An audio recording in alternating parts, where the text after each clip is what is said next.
Everyone, આજના આ 78મા સ્વતંત્ર દિવસે આપ સૌને મારા આત્મીય પ્રણામ। આજનો મારો વિષય છે સ્વતંત્રતા અને આપણે। અનેક યુદ્ધો દ્વારા આપણા દેશને સ્વતંત્રતા મળી। અનેક માઓએ પોતાના શૂરવીરો ખોવ્યા, અનેક સન્નારીઓ વિધવા બની, અનેક બહેનોએ પોતાના ભાઈઓ ગુમાવ્યા। ત્યારે આપણને આ સ્વતંત્રતા મળી છે, પરંતુ આપણને એવું નથી લાગતું કે સાપ ગયા અને લીસોટા રહી ગયા। આપણને મળેલી સ્વતંત્રતા એ આપણને સસ્તી લાગે છે, પરંતુ જો ભૂતકાળ તરફ ચૂકાવીએ તો અનેક વીરોએ પોતાના જીવ ગુમાવ્યા અને આપણને આઝાદી મળી। 21મી સદીનું ભારત તો જોમજુસ્સાથી આગળ વધવું જોઈએ, પરંતુ આજનો યુવાન તો તકલાદી અને તકવાદી એ ભારતના લોકોનું થઈ ગયું છે। અરે, આજનો યુવાન તો તકલાદી અને તકવાદી થઈ ગયું છે। અરે, કોઈ પણ દેશનું સુકાન નવયુવાનો જ ચલાવી શકે, નવયુવાનો જ ક્રાંતિ લાવી શકે, પરંતુ આજના ભારતના યુવાનને થયું શું છે? કેમ તેઓ અવળા થતા જાય છે? એક તરફ આપણે વસુદેવ કુટુંબકમની વાત કરીએ તો બીજી તરફ નાત-જાતના ભેદભાવથી જીવન જીવીએ છીએ। અરે, એક લાકડીને તો કોઈ પણ તોડી શકે છે, પરંતુ જો કોઈ લાકડીના ભારાને તોડીને બતાવે તો તે ખરો કહેવાય, કારણ કે તેમાં સંગ છે। દોસ્તો, મારે તમને એકતાના પાઠ નથી ભણાવવા, પરંતુ હું તમને એ કહેવા માંગુ છું કે આપણે જો દરેક ધર્મને સરખું મહત્વ આપીએ તો ચોક્કસ આપણા દેશને આગળ વધતા કોઈ નહીં રોકી શકે।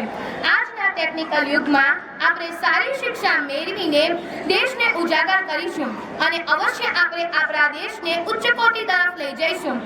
વ્યસનોથી મુક્ત થાય ત્યારે જ આજના યુવાનોને ફલશ્રુતિની ધ્યેયશ્રુતિ પ્રાપ્ત થશે। હાલ પરિસ્થિતિમાં દેશનું વૈચારિક વાતાવરણ થોડુંક દૂષિત થયું છે।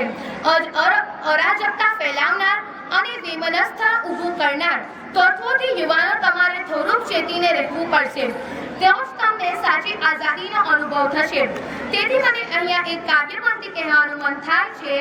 78મો સ્વતંત્ર દિન છે મારા દેશવાસીઓ, 78મો સ્વતંત્ર દિન છે મારા દેશવાસીઓ, પ્રકાશ તો મળશે ચિરાગ જલાવીને રાખજો, પ્રકાશ તો મળશે ચિરાગ જલાવીને રાખજો મારા દેશવાસીઓ।